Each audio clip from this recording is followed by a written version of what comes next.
ഇപ്പോൾ വരുന്ന മറ്റൊരു പ്രധാനപ്പെട്ട വാർത്തയിലേക്ക് ലൈംഗിക പീഡന കേസിൽ തെഹൽക്ക മുൻ എഡിറ്റർ തരുൺ തേജ്പാലിന് തിരിച്ചടി. തരുൺ തേജ്പാലിനെ കുറ്റവിമുക്തനാക്കിയ സെഷൻസ് കോടതി ഉത്തരവ് മുംബൈ ഹൈക്കോടതി റദ്ദാക്കി.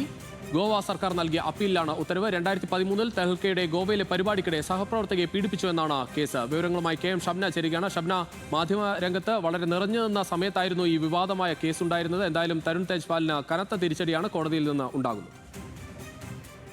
രുചിഷ, തീർച്ചയായും. കാരണം തരുൺ തേജ്പാലിനെ വിചാരണ കോടതി കുറ്റവിമുക്തരാക്കിയിരുന്നു. സെഷൻസ് കോടതിയിൽ വിചാരണ നടക്കുമ്പോൾ ഈ കേസുമായി ബന്ധപ്പെട്ട് കൃത്യമായ തെളിവുകളില്ല എന്ന് കണ്ട് കുറ്റവിമുക്തരാക്കിയായിരുന്നു.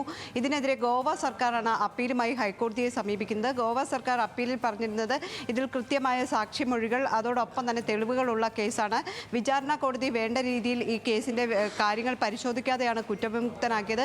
ഈ കുറ്റവിമുക്തനാക്കിയ ഉത്തരവ് റദ്ദാക്കണം എന്നൊരാവശ്യമായിരുന്നു ഉന്നയിച്ചിരുന്നത്. 2013-ലാണ് സംഭവം. 2021-ലായിരുന്നു ഈ സെഷൻസ് കോടതി ഇത്തരത്തിൽ ഉത്തരവ് പുറപ്പെടുവിച്ചത്. ഇതിനെതിരെ ഗോവ സർക്കാർ ഉടൻ ഹൈക്കോടതിയെ സമീപിക്കുകയായിരുന്നു. ഹൈക്കോടതി ഈ കേസ് വിശദമായി പരിശോധിക്കുകയും ഇതിൽ കുറ്റക്കാരനാണ് എന്ന് കണ്ടെത്തുകയും ചെയ്തിട്ടുണ്ട്.